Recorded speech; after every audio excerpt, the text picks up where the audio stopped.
বঙ্গাব্দ ১২৩৫, ১৬ই আশ্বিন মঙ্গলবার। অপরপক্ষীয় সপ্তমী তিথি ৭ দণ্ড ৩০ পর সময়ে তুলা লগ্নে ইংরেজি ৩০শে সেপ্টেম্বর ১৮২৮ এই দেব শিশু জন্মগ্রহণ করেন ঘূর্ণিগ্রামের গৌরমোহন লাহিড়ী মহাশয়ের দ্বিতীয়া পত্নী মুক্তকেশী দেবীর গর্ভে। গৌরমোহনের প্রথমা পত্নীর গর্ভে ২ পুত্র চন্দ্রকান্ত ও শারদা প্রসাদ এবং এক কন্যা স্বর্ণময়ী জন্মগ্রহণ করেন। প্রথমা পত্নী তীর্থযাত্রাকালে পথিমধ্যে পরলোক গমন করেন। তারপর গৌরমোহন দ্বিতীয়বার তাঁর পরিগ্রহ করেন।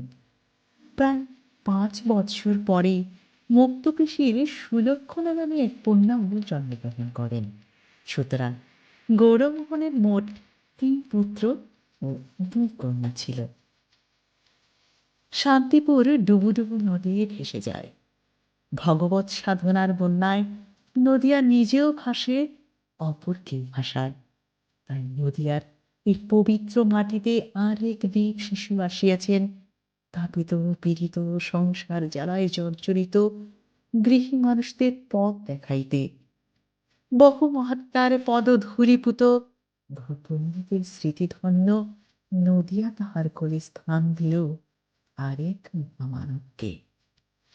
তাই নদিয়ার আকাশ বাতাস হাসিতেছে, মৃত্তিকা হইতে ধূলিকণা ঊর্ধ্বে উঠিয়া বৃক্ষকুল মাথা দুলাইয়া, পক্ষীকুল মধুর গান গাহিয়া, ভ্রমরগণ এক ফুল হইতে অপর ফুলে নাচিয়া নাচিয়া অভিনন্দন জানাইতে লাগিল সেই দেব শিশুকে।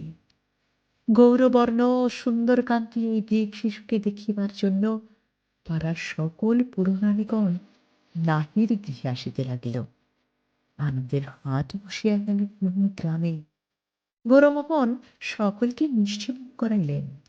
নবজাতকের মঙ্গলের জন্য সকলের নিকট আশীর্বাদ প্রার্থনা করলেন। সদাচারী নিষ্ঠাবান ধার্মিক গৌরমোহন প্রতিদিন পূজাপাঠ ধর্ম আলোচনা ও সৎপ্রসঙ্গ নিয়েই থাকিতেন। তিনি যোগপথের সাধন পরায়ণ ছিলেন। সৎ ব্রাহ্মণ বলিয়া তিনি পরিচিত ছিলেন। সকল শাস্ত্রে তাহার গভীর জ্ঞান ছিল। সকল দেব দেবীর প্রতি তাহার অন্তরে শ্রদ্ধা ছিল। মুক্তকেশী দেবীও পরম নিষ্ঠার সহিত প্রতিদিন গৃহদেবতা শিবের পূজা করিতেন। শিব পূজা না করিয়া তিনি জল গ্রহণ করিতেন না।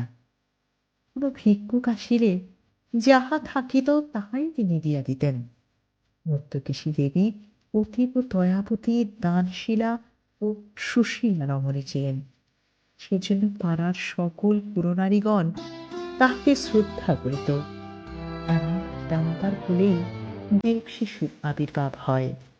শ্রী ভগবানও তাহাই বলিয়াছেন, শুচিনাং শ্রীমতাঙ্গেকে যোগভ্রষ্টম পূজায়তে, অথবা যোগিনামেব কুলে ভবতি ধীমতাম এতদ্ধি দিল্লভ্যতরং লোকে জন্ম যাদিদৃশম।